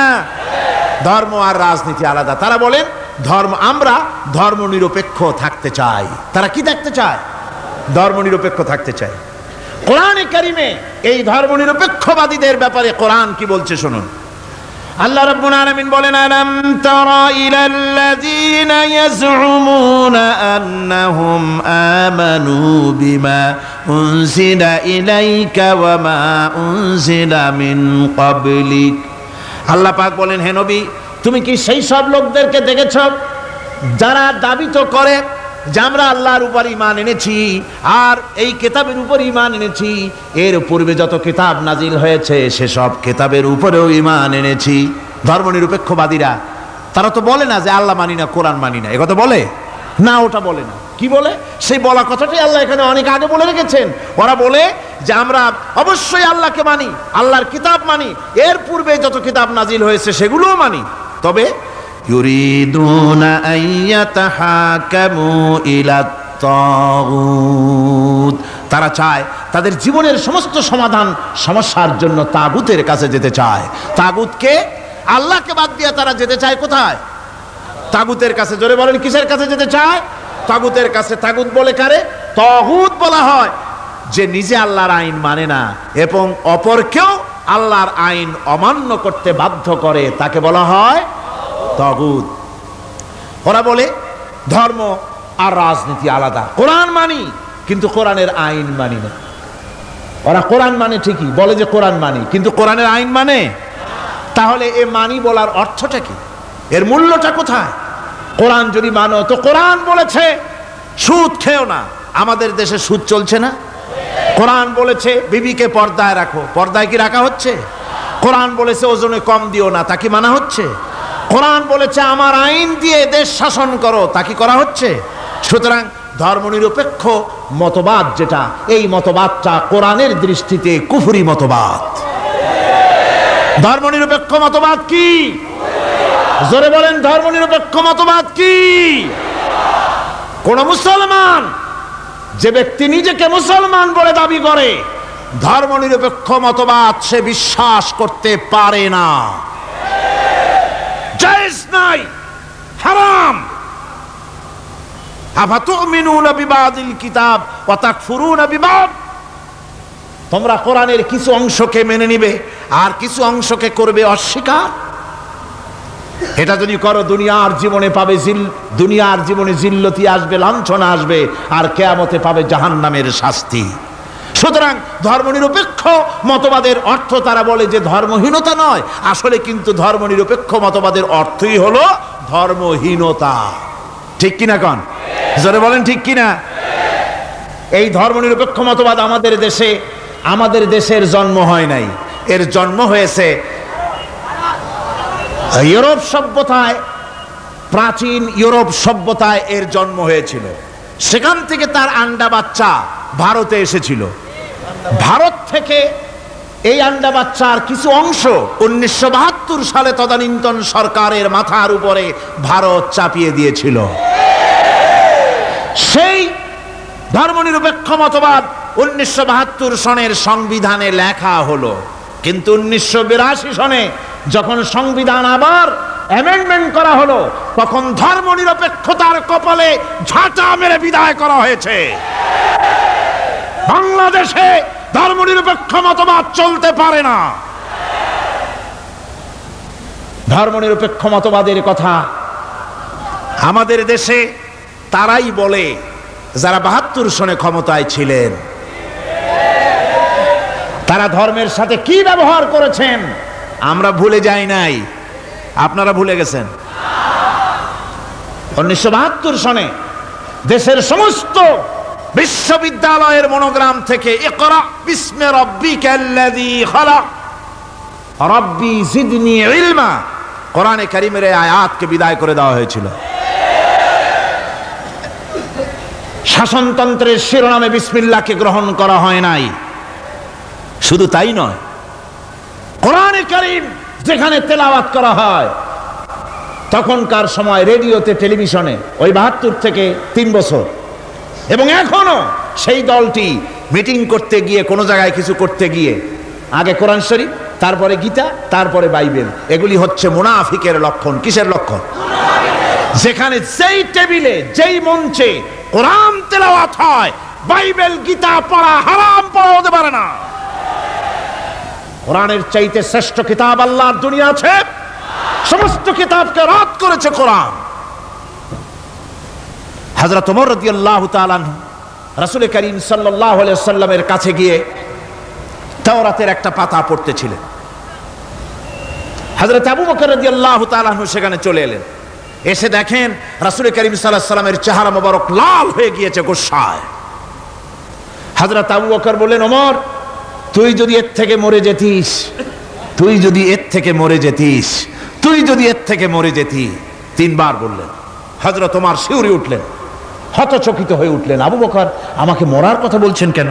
তিনি তাকিয়ে দেখেন রাসূল করিম সাল্লাল্লাহু আলাইহি ওয়াসাল্লামের চেহারা মোবারক গোসায় লাল হয়ে গিয়েছে। হযরত ওমর বলছেন, ইয়া রাসূলুল্লাহ, আমার এবং আমার পিতা মাতার জীবন আপনার কদম মোবারকে উৎসর্গ হয়ে যাক। আমি অপরাধ করেছি, কি অন্যায় করেছি হুজুর আমাকে বলুন। হুজুর বলছেন, ওমর তুমি যে তাওরাতের পাতা আমার সামনে পড়তেছ, এই তাওরাত যার উপরে নাজিল হয়েছিল সেই মুসা আলাইহিস সালাম যদি আজকে বেঁচে থাকতেন তাহলে আমার উম্মতের ভিতরে শামিল হয়ে যাওয়া তার জন্য ফরজ হয়ে যেত। অতীতের সমস্ত কিতাবকে রদ করা হয়েছে, সমস্ত শরিয়াতকে বন্ধ করা হয়েছে। সুতরাং কোন মুসলমানের প্ল্যাটফর্মে যেখানে কোরআন তেলাওয়াত হয়, বেদ বাইবেল গীতা পড়া হারাম সেখানে। এই মুনাফিকরা তাও করে থাকে। আমার মুসলমান ভাইয়েরা, নজরুল ইসলাম কলেজের ইসলাম শব্দ বাদ দিয়ে নজরুল কলেজ করা হয়েছিল। সলিমুল্লাহ মুসলিম হলের মুসলিম শব্দ বাদ দিয়ে শুধু সলিমুল্লাহ হল করা হয়েছিল। তার মানে ধর্ম এদের কলিজায় আগুন জ্বালিয়ে দেয়। ইসলামের নাম বরদাস্ত হয় না, কোরআনের নাম বরদাস্ত হয় না। আর বরদাস্ত হয়নি বলেই আল্লাহ পাক তার ইন্তেকাম নিয়েছেন। আমার বক্তব্য হচ্ছে, কোরআনে কারীম পৃথিবীতে এসেছে শাসন করতে দুনিয়াকে। তার মধ্যে রয়েছে রাজনীতি, অর্থনীতি, সব কিছু। এই বিচার ফয়সালা কোরআন থেকে যারা গ্রহণ করে না, রাসূলকে যারা বিচারক মানে না, তাদের সম্পর্কে আল্লাহ পাক কি বলছেন শুনুন। ফালা ওয়া রাব্বিকা লা ইউমিনুনা হাত্তা ইউহাক্কিমুকা ফীমা শাজারা বাইনাহুম সুম্মা লা ইয়াজিদু ফী আনফুসিহিম হারাজাম মিম্মা কাদাইতা ওয়া ইউসাল্লিমু তাসলিমা। আল্লাহ রাব্বুল আলামিন বলেন, ফালা ওয়া রাব্বিক, কখনো নয় হে নবী, আপনার রবের কসম, কখনোই নয়। ওরা মুমিন নয় যারা নাকি তাদের জীবনের সব কিছুর ব্যাপারে যতক্ষণ পর্যন্ত আপনাকে বিচারক না মানে, আপনার দেওয়া ফয়সালাকে গ্রহণ না করে, এবং আপনি বিচার করার পর ফয়সালা দেওয়ার পরে এটার উপরে দ্বিধাহীন চিত্তে মেনে যতক্ষণ না নিবে, ততক্ষণ পর্যন্ত তারা যত ঈমানের দাবি করুক, তারা আসলে মুমিন না। এ ফতোয়া কার? এ ফতোয়া কার? আল্লাহ রাব্বুল আলামিনের ফতোয়া। কখনো মুমিন হতে পারবে না যারা রাসূলুল্লাহকে ফয়সালাকারী হিসেবে গ্রহণ না করবে, কোরআনকে সংবিধানের উৎস হিসেবে গ্রহণ না করবে। কোরআন এসেছে আইনের কিতাব হিসেবে পৃথিবীর মানুষকে পরিচালিত করার জন্য। আজ এই কোরআনের আইন যারা মানে সেখানে শান্তি পায়, কোরআন যেখানে মানে না সেখানে শান্তি হয় না। আল্লাহ পাক পরিষ্কার বলেছেন, কোরআনের আইন মেনে চলো। আর যারা এই কোরআনকে অমান্য করবে তাদের শাস্তি কি হবে?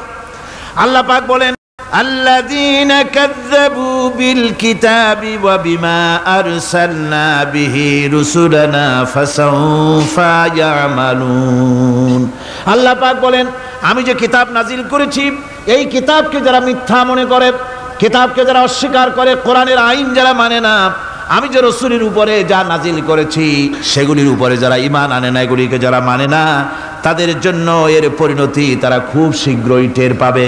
খুব শীঘ্রই তাদেরকে পরিণতি দেওয়া হবে। কিয়ামতের দিন তাদেরকে আল্লাহ রাব্বুল আলামিন জাহান্নামে প্রবেশ করাবেন। কোরআনের অমান্যকারীদের জায়গা কোথায় হবে? কোথায় হবে তাদের জায়গা? জাহান্নামের ভিতরে হবে। সুতরাং আমরা কোথায় যেতে চাই? জাহান্নামে না জান্নাতে? বেহেশতে যদি যেতে চাই, দুনিয়ায় যদি শান্তি চাই এবং আখিরাতে যদি মুক্তি পেতে চাই, তাহলে আমাদেরকে কোরআনের আইনকে মানতে হবে। কিসের আইন মানা লাগবে? কোরআনের আইন মানতে হবে। কোরআনে কারীমের নাজিল হলো, আল্লাহ পাক যে কোরআন আমাদের শিখালেন, আর রহমান আল্লামাল কোরআন, যে কোরআন তিনি আমাদের শিখালেন। এই কোরআন নাজিলের পদ্ধতি ছিল মদিনা এবং মক্কা। রাসূলের মক্কি জিন্দেগিতে কিছু নাজিল হয়েছে, আর মদনী জিন্দিগিতে নাজিল হয়েছে কিছু। মক্কা শরীফে যেগুলি নাজিল হয়েছে সে সূরাগুলো ছিল তাওহীদ, রিসালাত এবং আখিরাতের উপরে নির্ভর করে। আর মদনী সূরা যেগুলি ছিল সেগুলি ফৌজদারি দণ্ডবিধি, উত্তরাধিকারী আইন, তারপরে যাকাত, ওসর, যুদ্ধ, সন্ধি, বন্দি, এরপরে রয়েছে স্বরাষ্ট্রনীতি, পররাষ্ট্রনীতি, অর্থনীতি, জীবন পরিচালনার সমস্ত বিধি আর ব্যবস্থা মদনী জিন্দিগির সূরাগুলিতে, অবতীর্ণ সূরাগুলিতে আল্লাহ রাব্বুল আলামিন নাজিল করেছেন। কোরআন শরীফ মানুষের সকল সমস্যার সমাধান দিয়েছে।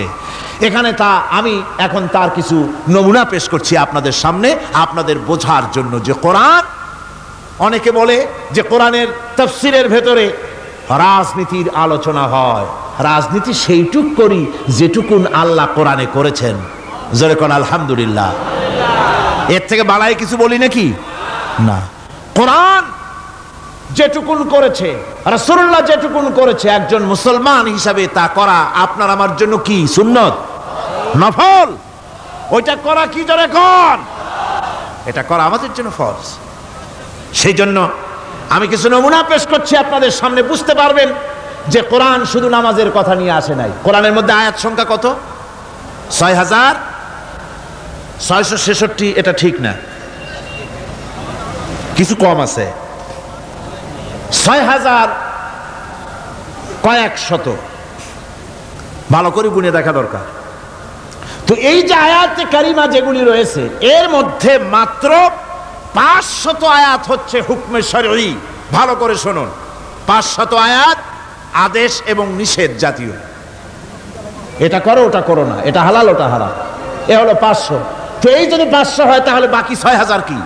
বাকি 6000 ইতিহাস, দর্শন, বিজ্ঞান, রাজনীতি, অর্থনীতি, সমাজনীতি, উত্তরাধিকারী আইন, পররাষ্ট্রনীতি, স্বরাষ্ট্রনীতি, মানুষের জীবনে যা দরকার, ইহকাল, পরকাল, কবর, হাসর, মিজান, সিরাত, জান্নাত, জাহান্নাম, এসব কিছু আল্লাহ পাক বাকি হাজার হাজার আয়াতের মধ্যে বলেছেন। তো 500 আয়াতের পরিচিতি আমাদের জানা আছে, নামাজ, রোজা, হজ, যাকাত, হালাল, বৈধ, অবৈধ ইত্যাদি সম্পর্কে। কিন্তু বাকি আয়াতগুলিতে আমাদের জীবন পরিচালনার ব্যাপারে আল্লাহ পাকের কথা শুনুন, কিভাবে এ কথাগুলি আল্লাহ পাক আমাদের বলছেন। বিচার পদ্ধতি সম্পর্কে শুনুন। কোরআন যে বিচার পদ্ধতি আমাদেরকে দিয়েছেন, নিরঙ্কুশ ন্যায় বিচারের কথা কোরআন বলেছে। কোরআন বলেছে বিচার হতে হবে কি ধরনের? ওয়াইদা হাকামতুম বাইনান নাসি আন তাহকুমু বিল আদল। কোরআন শরীফ বলেছে তোমরা যখন লোকদের মাঝে বিচার ফয়সালা করবে তখন অবশ্যই সুবিচার করবে, জাস্টিস, ন্যায় বিচার করবে। এই ন্যায় বিচার করতে গিয়ে তোমার সামনে যদি বিজাতীয় কোনো লোক আসামি হয়ে দাঁড়ায়, অমুসলিম, তখন বিচারটা কিভাবে করবে? কোরআনে কারীম বলছে ওয়ালা ইয়াজরিমান্নাকুম শানাআনু কওমিন আলা আল্লা তা'দিলু। কোন বিশেষ শ্রেণীর বিচার কাজ করতে গিয়ে, কোন বিশেষ শ্রেণী বা জাতির বিচার কার্য পরিচালনা করতে গিয়ে তাদের প্রতি বিদ্বেষ যেন তাদেরকে, তুমি যেন জুলুম করে না বসো, তখন যেন তুমি ইনসাফ করতে পারো, তাদের উপরে জুলুম করবে না। সে যদি তোমার জাতের লোক না হয়, বিচার করতেছে তুমি, বিচারক হিসাবে সঠিক বিচার করবে, বিচারের মানদণ্ডকে কখনো হেলাদোলা করবে না, ভালো সুবিচার করবে। এটা হচ্ছে কোরআনে কারীমের কথা। আর আত্মীয় স্বজনের বিচার সম্পর্কে বলা হচ্ছে যে তোমরা বিচার নিয়ে, সুবিচার নিয়ে তোমরা দাঁড়াও, দণ্ডায়মান হও সুবিচার নিয়ে। মুসলমানেরা তোমরা যখন বিচার করবে তখন এই বিচার করতে গিয়ে ওয়ালাউ আলা আনফুসিকুম আবিল ওয়ালিদাইনে ওয়াল আকরাবিন, সে যদি তোমার নিজের বিরুদ্ধেও যায় বিচার, তা যদি তোমার সন্তান সন্ততি, ভাই ব্রাদার, মা বাপ ইত্যাদির বিরুদ্ধেও যদি চলে যায়, ইন ইয়াকুন গানিয়ান আও ফাকিরান, যদি সে গরিব হয়, যদি সে ধনীও হয়, বিচারের বেলায় কোনো রকম তারতম্য করবে না, আপন হোক পর হোক, বিচার করতে হবে সঠিক। এটা কার কথা? আল্লাহর। জোরে বলেন কার কথা? পৃথিবীর কোন ধর্মগ্রন্থ কথা বলেছে? পৃথিবীর কোন জাতি কথা বলেছে? কোরআন বলেছে এই সুবিচারের কথা। সুবিচার করতে হবে, বিচারের বেলায় খবরদার আপন পর এবং কোন ধর্মের লোক এই চিন্তা করতে যেও না। কোরআনে কারীমের মধ্যে রয়েছে ফৌজদারি দণ্ডবিধি, জুডিশিয়াল ল, ফৌজদারি দণ্ডবিধি। এখানে একটা কথা বলে নিতে হয়, আল্লাহর আইন, মূল কথাটা কি? আল্লাহর আইন। আল্লাহর আইনের কথা শোনা মাত্রই এক শ্রেণীর লোকেরা মনে করে আল্লাহর আইন মানেই হলো হাত কাটা, আল্লাহর আইনের অর্থই হলো গলা কাটা, আল্লাহর আইনের অর্থই হলো দৌড়া মারা। এটা একটা বাজে কথা। আল্লাহ পাকের আল্লাহ কি এইরকম একটা বদমেজাজি দারোগার মতো আল্লাহ যে মানুষ পাইলেই খালি পিটাবে আর হাত কাটবে? একটা কথা হইল? হাত কাটা, গলা কাটা, এটা কখন সুবিচার প্রতিষ্ঠিত হয়ে যাবে, খাওয়া পড়ার গ্যারান্টি মিলবে, তারপরে যদি কেউ চুরি করে দৃষ্টান্তমূলক শাস্তি দাও হাত কেটে। এর আগে না। মদিনা মুনাওয়ারায় হযরত ওমর রাদিয়াল্লাহু তাআলা আনহুর সময় অনাবৃষ্টির কারণে দুর্ভিক্ষ দেখা দিয়েছিল। তখন হযরত ওমর জাস্টিসদেরকে, ম্যাজিস্ট্রেটদেরকে ডেকে পরিষ্কারভাবে এলান করে দিয়েছিলেন, এখন যদি কোনো চোর ধরা পড়ে, এই দুর্ভিক্ষ চলাকালীন কোন চোর যদি ধরা পড়ে আর প্রমাণিত হয় পেটের জ্বালায় চুরি করেছে, খবরদার তার হাতকে তোমরা কাটবে না, খবরদার হাত কাটবে না। ইসলাম তো আগে পেটে দেয়। আগে কোথায় দেয়? পেটে, তারপরে দেয় পিঠে, আগে দেয় না। মানুষের খাওয়া পড়া, শিক্ষা, চিকিৎসা, বাসস্থান সবটার গ্যারান্টি দেওয়া হয়। মদিনায় যখন এই গ্যারান্টি এসে গেল, চোরের হাত কাটা আইন মক্কায় নাজিল হয় নাই, নাজিল হয়েছে মদিনা মুনাওয়ারায়, রাসূলের মদনী জিন্দেগিতে। কোন সময়? যখন রাসূলুল্লাহ প্রেসিডেন্ট। রাসূলুল্লাহ কি? জোরে কোন? রাসূলুল্লাহ কি? রাষ্ট্রপতি। সেই সময় মানুষ দরজা খুলে ঘুমাবার সুযোগ পেল, খাওয়া পড়া, শিক্ষা, চিকিৎসা, বাসস্থানের গ্যারান্টি পেল। এই সময় আল্লাহ রাব্বুল আলামিন তিনি যখন দেখলেন ইসলামী সমাজ ব্যবস্থা কোরআনের আইনের মাধ্যমে মানুষ সব রকমের নিরাপত্তা লাভ করেছে, পেটের সমস্যার সমাধান হয়ে গেছে, তখন আল্লাহ আইন জারি করলেন, আস-সারিকু ওয়াস-সারিকাতু ফাকতাউ আইদিয়াহুমা। চোর পুরুষ হোক আর নারী হোক, উভয়ের হাত কেটে দাও। পুরুষ হোক আর নারী হোক, এখন উভয়ের হাত কেটে দাও। দৃষ্টান্তমূলক শাস্তি হোক, যাতে করে এই চুরি আর না কেউ না করে। পেটে খাবার আছে, চাকরি আছে, ওষুধ আছে, শিক্ষা আছে, থাকার মতো জায়গা আছে, এখন চুরি করো কেন? তাহলে বোঝা যাবে এটা নেশায় পরিণত হয়েছে। কি হয়েছে? নেশা। তখন তো আর চোরকে বসায় সেলুট মারা আর যাবে না, এখন হাতটা কাটিয়া একটা শাস্তি দিয়ে দাও। আমাদের দেশে কিন্তু চোরের হাত কাটা আইনের ব্যাপারে কোনো চোরেরা আজ পর্যন্ত মিছিল করে নাই। বাংলাদেশের কোন ছোট ছোট চোর, যেমন তাল চোর, বেল চোর, কচু চোর, ছাতি চোর, জুতা চোর, আরো যত ছোট ছোট চোর, এই সব চোরেরা কি কোনোদিন মিছিল করেছে যে চোরের হাত কাটা আইন মানি না, মানবো না? বলেছে কেউ? বলেন। কিন্তু এই আইনের বিরুদ্ধে সোচ্চার কারা? কোন চোরেরা? নিশ্চয়ই ছোট চোরেরা না, বড় চোরেরা, যারা তাল বেল চুরি করে না, বরং কলমের খোঁচা দিয়া সরকারের, জনগণের লক্ষ কোটি কোটি টাকা পকেটস্থ করেন মেহেরবানি করে। ওইসব তারা মনে করেন যদি এই আইন চালু হয়ে যায় তাহলে তালচোর বেলচোরের তো কোনো ক্ষতি নাই, ইসলামী রাষ্ট্র চালু হলে পরে তো সকলের পেটে ভাত আসবে, ওই তাল বেল আর চুরি করা লাগবে না, তাদের তো সুবিধা। কিন্তু মুসিবতটা তো আমাদের হবে। বেশি খাইয়া খাইয়া জিহ্বা পুরু হয়ে গেছে, এখন ওই বেশি খাইতে না পারলে বদভ্যাস চালু হয়ে যাবে, চুরি করতে যখন যাইবে তখন এই আইন তো বিসমিল্লাহ হবে আমাদের দিয়া। এই জন্য ওনারাই বিরোধিতা করেন চরমভাবে। আমার বন্ধুগণ, কোরআনের আইন বন্ধ করার ক্ষমতা কারো নাই। এই আইন চালু হলে পরেই শান্তি আসবে।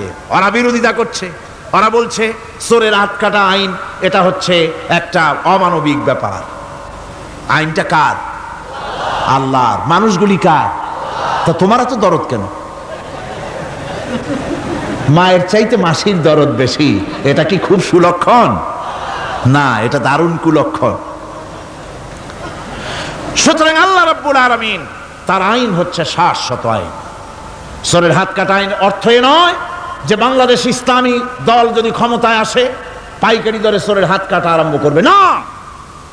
ততক্ষণ পর্যন্ত আইন চালু হবে না যতক্ষণ পর্যন্ত সমস্ত মানুষ তাদের কর্মসংস্থান না হবে, খাবার না পাবে, চাকরি বাকরি না হবে, খেয়ে পরে খাওয়া পড়া, শিক্ষা, চিকিৎসা, বাসস্থান সবটার গ্যারান্টি মিলবে, তারপরে আইন চালু হবে, এর আগে নয়। আল্লাহ রাব্বুল আলামিন ফৌজদারি দণ্ডবিধির আওতার ভিতরে সূরার কি শাস্তি হবে তা বললেন, নরহত্যার শাস্তি কি হবে তাও আল্লাহ পাক এখানে বলছেন, ইয়া আইয়ুহাল্লাযীনা আমানু কুতিবা আলাইকুমুল কিসাসু ফিল কাতলা। আল্লাহ পাক বলেন তোমাদের প্রতি নরহত্যার শাস্তি স্বরূপ কিসাস নির্দিষ্ট করা হয়েছে, অর্থাৎ হত্যার বদলে হত্যা করা। একজন মানুষ আর একজন মানুষকে হত্যা করেছে, কোরআনের আইন হচ্ছে ওকেও হত্যা করো। কি সুন্দর আইন, সুবহানাল্লাহ পড়েন। তাহলে কি হবে? রেডিও টেলিভিশনে পত্র পত্রিকার মাধ্যমে যদি খবর ছড়ানো হয় যে হত্যাকারীর বিচার হবে কোরআনের আইন অনুযায়ী, প্রকাশ্য রাজপথে হত্যাকারীকে তাকেও যদি হত্যা করে দেওয়া হয়, এই দৃশ্য উপস্থিত জনতা যত দেখবে, পত্র পত্রিকায় খবর পাবে, টেলিভিশনের পর্দায় দেখতে পাবে, যারা দেখলো এই সব লক্ষ লক্ষ জনতার ভেতরে মানুষ হত্যা করার দুঃসাহস আর আসবে? আল্লাহ পাক বলছেন এটা হচ্ছে মানুষের কিসাস, এর মধ্যে রয়েছে মানুষের জীবন। এরপরে নরহত্যার শাস্তি আল্লাহ পাক এভাবে কোরআনে কারীমের মধ্যে বললেন। জিনার শাস্তি, আয-যানিয়াতু ওয়াজ-যানি ফাজলিদু কুল্লা ওয়াহিদিম মিনহুমা মিআতা জালদা। আল্লাহ রাব্বুল আলামিন বলেন, জিনাকারিনী পুরুষ, জিনাকারিনী নারী আর জিনাকারা পুরুষ, তাদের শাস্তি হচ্ছে উভয়কে 100 করে দৌড়া মারা, প্রাণদণ্ড দিয়ে দেওয়া। এই শাস্তি যদি হয়, জিনা বন্ধ হয়ে যাবে, বিবাহ সহজ হবে। ইসলামী রাষ্ট্র হলে পরে জিনা করা কঠিন হবে, বিবাহ করা সহজ হয়ে যাবে। এটা হচ্ছে কোরআনের আইনের সুন্দর বিধান। জিনার শাস্তি, চোরের শাস্তি, নরহত্যার শাস্তি জুডিশিয়াল লয়ের আওতায়, ফৌজদারি দণ্ডবিধির আওতায় এগুলি পড়ে। এগুলি সব কোরআন শরীফে আছে না নাই? আছে কিনা? তাহলে কি করে আপনি বলবেন আপনি ধর্ম নিরপেক্ষ? আপনি শুধু ধর্ম আপনার ব্যক্তিগত ব্যাপার আর রাজনীতি একটা আলাদা ব্যাপার। এবারে আল্লাহ রাব্বুল আলামিন মদ পান সম্পর্কে, যারা মদ পান করবে, জুয়া খেলবে যারা, তাদের সম্পর্কে মদ্যপায়ীদের ব্যাপারে আল্লাহ পাক বলছেন, ইন্নামাল খামরু ওয়াল মাইসিরু ওয়াল আনসাবু ওয়াল আজলামু রিজসুম মিন আমালিশ শাইতানি ফাজতানিবুহু। আল্লাহ পাক বলেন নিঃসন্দেহে মদ, জুয়া এবং পাশা, এই সমস্ত খেলাকে, এই সমস্ত জিনিসকে নাপাক ঘোষণা করা হয়েছে। এগুলি সব হতেছে শয়তান কর্তৃক উদ্ভাবিত নোংরা কাজ। এগুলি শয়তানের কাজ। মদ আর জুয়া কার কাজ? যারা বলেন কার কাজ?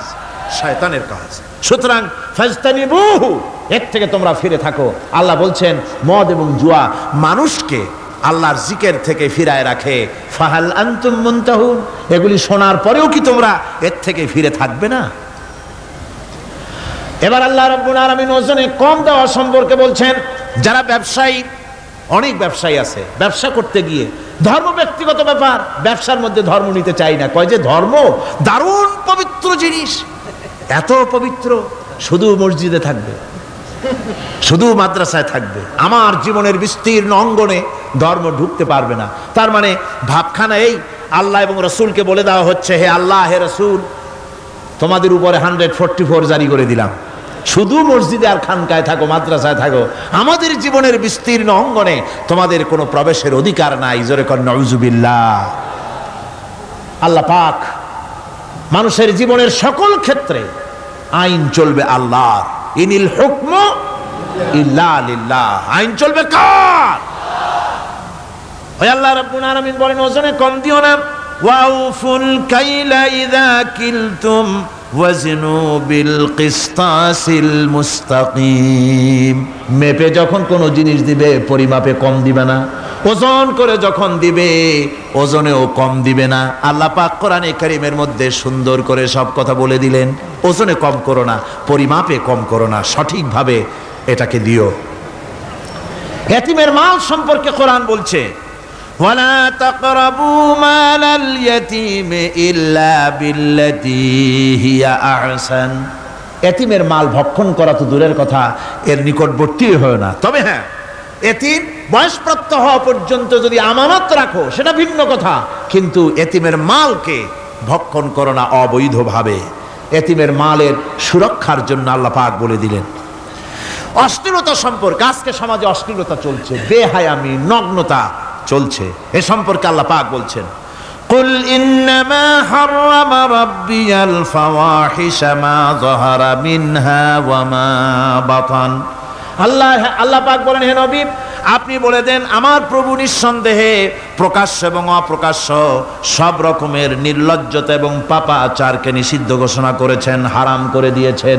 প্রকাশ্য এবং অপ্রকাশ্য সব রকমের পাপাচারকে, নির্লজ্জতাকে আল্লাহ পাক নিষেধ করেছেন।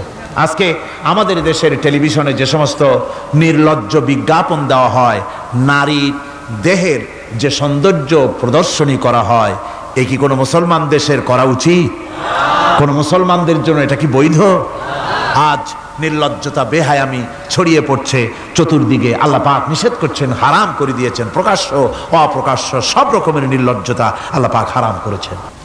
সুতরাং আল্লাহ পাক বলছেন, আমি সুদকে হারাম করেছি, ব্যবসাকে করেছি হালাল। এই সুদ থেকে যদি না ফেরো, ফাইন লাম তাফআলু ফাযানু বিহারবিন মিনাল্লাহি ওয়া রাসূলি। আল্লাহ রাব্বুল আলামিন বলেন, যদি এই সুদ থেকে না ফেরো, যদি এই সুদ থেকে বিরত না থাকো, তাহলে আমি আল্লাহ এবং আমার রাসূলের পক্ষ থেকে যুদ্ধের ঘোষণা রইল। পারবেন? আল্লাহ রাসূলের সাথে যুদ্ধ করতে পারবেন? নাউযুবিল্লাহি মিন যালিকা। কি মানুষের পক্ষে সম্ভব? সুদ সম্পর্কে আল্লাহ ঘোষণা করলেন কোরআনে কারীমের মধ্যে। এবার ধনী এবং গরিব সম্পর্কে, ধনী আর গরিবের ভিতরে সম্পর্কটা কেমন হবে আল্লাহ পাক কোরআনে কারীমের মধ্যে বলে দিলেন, ওয়া ফি আমওয়ালিহিম হাক্কুল লিসাইলি ওয়াল মাহরুম। আল্লাহ রাব্বুল আলামিন বলছেন, ও ধনীরা, তোমাদের সম্পদের ভিতরে গরিবদের অধিকার আছে, সে অধিকার আদায় করে দাও। একথা বলা হলো না, গরিবরা তোমাদের করুণার পাত্র, দয়া করে তাদের কিছু দাও, একথা আল্লাহ বলেন নাই। বললেন, ধনীরা শুনে রাখো, তোমাদের সম্পদে গরিবদের অধিকার আছে, অধিকার, এই অধিকার তাদের ফিরিয়ে দাও। এরপরে আল্লাহ পাক বললেন, কাইলা ইয়াকুনা দুলাতাম বাইনাল আগনিয়াই মিনকুম, তোমাদের সম্পদগুলি যেন তোমাদের ধনশালী লোকদের হাতে যেন পুঞ্জীভূত না হয়ে যায়। দেশের সমস্ত সম্পদ গুটি কতক লোকের হাতে যেন পুঞ্জীভূত না হয়, বরং তার যাকাত, ফিতরা, সাদকা, এককালীন দান ইত্যাদির মাধ্যমে জনগণের কাছে যেন তা পৌঁছে যায়, এক জায়গায় যেন পুঞ্জীভূত হয়ে না থাকে। এভাবে করে আল্লাহ পাক মানুষের জীবনের সাথে সম্পৃক্ত কথাগুলি বলছেন। রাষ্ট্র ব্যবস্থা সম্পর্কে বলছেন, ওয়া আমরুহুম শুরা বাইনাহুম, রাষ্ট্র পরিচালনা করতে গিয়ে তাদের সাথে পরামর্শ ভিত্তিক রাষ্ট্র চালাও, স্বৈরাচার হয়ে ক্ষমতায় বসে থেকো না, ইচ্ছে মাফিক দেশ চালায়ও না, ডিক্টেটর হয়েও না, পরামর্শ ভিত্তিক দেশ পরিচালনা করো। এভাবে করে আল্লাহ রাব্বুল আলামিন রাষ্ট্রপ্রধানকে বললেন, ওয়াসাবিরুহুম ফিল আমর, প্রত্যেকটি ব্যাপারে, রাষ্ট্রের সব ব্যাপারে তাদের সঙ্গে পরামর্শ করে নাও, পরামর্শ সবার সঙ্গে পরামর্শ করে পরামর্শের ভিত্তিতে কাজ করো, এমনি স্বৈরাচার হিসাবে কাজ করো না। কোরআন প্রবর্তিত সমাজ সকল নাগরিকের মৌলিক অধিকারের গ্যারান্টি দিয়েছে, জোরে কোন সুবহানাল্লাহ। এখন আমি যে কথাগুলি বলবো, এই কথাগুলি শুধু মুসলমানদের জন্য নয়, হিন্দু, মুসলমান, খ্রিস্টান, বৌদ্ধ, নারী, পুরুষ, সাদা, কালো, বর্ণ, ভাষা, দল, মত নির্বিশেষে সমস্ত মানুষের জন্য নাগরিক অধিকারের গ্যারান্টি দিচ্ছে কে? আল্লাহ পাক। জোরে বলেন, কে দিচ্ছেন? আল্লাহ পাক। আল্লাহ পাক জীবনের নিরাপত্তা দিচ্ছেন। কোরআনের আইন যদি চালু হয়, নাগরিকদের জীবনের নিরাপত্তা লাভ হবে। জোরে কোন সুবহানাল্লাহ। কিভাবে হবে? আল্লাহ রাব্বুল আলামিন বলেন, ওয়ালা তাকতুলুন নাফসাল্লাতী হারামাল্লাহু ইল্লা বিল হক। আল্লাহ পাক বলছেন, যে জীবনকে আল্লাহ হারাম সম্মানই করেছেন, ন্যায় ব্যতীত তাকে খবরদার হত্যা করো না। মানুষকে হত্যা করো না, খবরদার হত্যা করো না। আল্লাহ পাক হত্যা নিষিদ্ধ ঘোষণা করে দিলেন। আর বললেন, মান কাতালা নাফসান বিগাইরি নাফসিন আও ফাসাদিন ফাকান্নামা কাতালান নাস জামিআ। কেউ যদি কোনো নরহত্যা এবং বিপর্যয় সৃষ্টি করে, কোনো অপরাধ ছাড়া যদি কেউ কোনো নির্দিষ্ট অভিযোগ তাকে হত্যার শাস্তি দেওয়া যায় কোরআন অনুযায়ী, এরকম ছাড়া যদি অন্যায়ভাবে কেউ কাউকে হত্যা করে, তাহলে একটা লোক হত্যা করা নয়, একটা মানুষ হত্যা করার অর্থ হলো গোটা বিশ্বের সমস্ত মানুষকে হত্যা করা। কে বলছেন এ কথা? আল্লাহ পাক বলছেন। আর একটা মানুষকে যদি বাঁচায় দেওয়া যায়, তাহলে সে যেন গোটা পৃথিবীর সমস্ত মানুষকে বাঁচায় দিল। এ কথা কে বললেন? আল্লাহ সুবহানাহু ওয়া তাআলা বলেছেন। এরপরে নরহত্যা যারা করবে তাদের জন্য রয়েছে শাস্তি। কি শাস্তি? আল্লাহ পাক বলছেন, ওমান ইয়াকতুল মুমিনান মুতাআম্মিদান ফাজাযাউহু জাহান্নামু খালিদান ফিহা ওয়া গাদিবাল্লাহু ওয়া লা'নাহু ওয়া আ'আদ্দা লাহু আযাবান আযীমা। আল্লাহ পাক বলছেন, ওমান ইয়াকতুল মুমিনান মুতাআম্মিদান, যে ব্যক্তি কোনো মুমিনকে ইচ্ছে করে হত্যা করলো, ফাজাযাউহু জাহান্নাম, তার শাস্তি কি? যারা বলেন শাস্তি কি? খালিদ, সেই জাহান্নামে চিরকাল তাকে থাকতে হবে। ওয়া গাদিবাল্লাহ ওয়া লা'নাহু, আর তার উপরে আল্লাহর গজব, আল্লাহর লানত, চিরকাল এই শাস্তি তাকে জাহান্নামে ভোগ করতে হবে। এই কথাগুলি না জানার কারণেই আজকে কলেজ বিশ্ববিদ্যালয়গুলিতে মানুষ হত্যা চলছে পাখি হত্যার মতোই। সুতরাং আল্লাহর এই বিচারের কথা কোরআন থেকে যারা জানে তারা সন্ত্রাস করে না। এই জন্য কলেজ বিশ্ববিদ্যালয় সমূহে সন্ত্রাস হয়, মাদ্রাসাগুলিতে সন্ত্রাস হয় না বললেই চলে। কথা কি ঠিক বললাম না বাড়ায় বললাম? সন্ত্রাসের কারণে টাইটেল মাদ্রাসা বন্ধ হয়েছে কয়টা বাংলাদেশে? ফাজেল মাদ্রাসা কয়টা? দাখিল কয়টা? ইল্লা মাশাআল্লাহ দুই একটা হতে পারে কোথাও, কিন্তু তা হয় না। কারণ মাদ্রাসায় এই সব কথা পড়ানো হয় যা আমি বললাম। কোরআন থেকে যে কথাগুলি বললাম এগুলি কোথায় পড়ানো হয়? আজকে যদি কলেজ বিশ্ববিদ্যালয় সমূহে কোরআন পড়ানো হতো, তাফসীর পড়ানো হতো, তাহলে বিশ্ববিদ্যালয় থেকে রবীন্দ্রনাথ আর সূর্য সেনের পা চাটা উলামেরা বের হতো না, শহীদ তিতুমীর বেরিয়ে আসতো, টিপু সুলতান বেরিয়ে আসতো, সালাউদ্দিন আইয়ুবী বেরিয়ে আসতো। দুর্ভাগ্যজনক, আজ কলেজ বিশ্ববিদ্যালয়গুলিতে আল্লাহর কোরআন পড়ানো হয় না বলে আমাদের পাঠানো সোনার টুকরা ছেলেগুলি কয়লার টুকরা হয়ে ফিরে আসতেছে। বন্ধুগণ, জীবনের নিরাপত্তা দিচ্ছেন আল্লাহ পাক। কোরআনের আইন চালু হলে মানুষকে হত্যা করা হবে না, কেউ কাউকে মারতে পারবে না, মারলে তাকেও নিহত হত্যা করা অবশ্যই হবে। সম্পদের নিরাপত্তা দিচ্ছেন আল্লাহ, গ্যারান্টি। হিন্দু হোক মুসলমান হোক সকলের সম্পদের গ্যারান্টি মিলবে, কেউ কারো সম্পদকে হরণ করবে না, গসব করবে না। কোরআন বলছে, ওয়ালা তাকুলু আমওয়ালাকুম বাইনাকুম বিল বাতিল, পরস্পরের সম্পদকে অবৈধভাবে ভক্ষণ করো না। সম্মানের নিরাপত্তা হচ্ছে ইসলামী সমাজ চালু হয়ে গেলে আল্লাহ রাব্বুল আলামিন সম্মানের নিরাপত্তা দিবেন প্রত্যেক নাগরিকের। আল্লাহ পাক বলছেন, ইয়া আইয়ুহাল্লাযীনা আমানু লা ইয়াসখার কওমুম মিন কওমিন, হে বিশ্বাসীরা তোমরা এক গোত্র আর এক গোত্রকে ঠাট্টা করো না। চাষিরা তাঁতিদেরকে গালি দিও না, তাঁতিরা চাষিদেরকে জেলেদেরকে গালি দিও না। এক গোত্র আর এক গোত্রকে ঠাট্টা করো না, বিদ্রুপ করো না। ওয়ালা তালমিজু আনফুসাকুম ওয়ালা তানাবাজু বিল আলকাব, একে অপরের দোষ গেয়ে বেরিও না, একে অপরকে খারাপ নামে ডেকো না, একে অপরের কুৎসা রটনা করো না। আল্লাহ নিষেধ করেছেন। ইসলামী সমাজ হলে পরে মানুষ সব দিক থেকেই নিরাপত্তা পাবে, গ্যারান্টি পাবে, ব্যক্তি স্বাতন্ত্র্যের প্রাইভেসির নিরাপত্তা পাবে। কারো ঘরের মধ্যে কেউ হঠাৎ করে ঢুকবে না, অর্ডার নিয়ে ঢুকতে হবে, পারমিশন নিয়ে ঢুকতে হবে। আল্লাহ পাক বলেছেন, লা তাদখুলু বুয়ুতান গায়রা বুয়ুতিকুম হাত্তা তাস্তানিসু ওয়া তুসাল্লিমু আলা আহলিহা, অন্যের ঘরের মধ্যে পারমিশন ব্যতি রেখে প্রবেশ করো না। আগে সালাম দাও, পারমিশন নাও, তারপরে ঢোকো। যদি জবাব না আসে চলে যাও, বেরিয়ে যাও, এটা তোমার জন্য কল্যাণকর হবে। তারপরে ইচ্ছে মতো ধর্ম পালনের নিরাপত্তা পাওয়া যাবে ইসলামী সমাজে। কাউকে বাধ্য করা হবে না ইসলাম কবুল করার জন্য। বা অন্য ধর্ম কবুল করার জন্য কাউকে বাধ্য করা হবে না। কোরআনে কারীম বলছে লা ইকরাহা ফিদ্দিন, ধর্মের ব্যাপারে কোনো বাড়াবাড়ি করা যাবে না, কারো উপরে কোনো ধর্মমত চাপিয়ে দেওয়া যাবে না। যার ইচ্ছে তার ইচ্ছে মতো স্বাধীনভাবে তার ধর্মকর্ম পালন সে করতে পারবে। এই ধর্ম পালনের কথা বলতে এসে আমার মনে পড়লো এবছরের হিন্দুদের দুর্গাপূজার কথা। আপনারা বলতে পারেন যে কি এর মধ্যে কি ঢুকাই দিলেন, ঠিকই ঢুকাইছে। আমি বুঝি না যে কেমন ধর্ম, আপনারা আমারে কোন।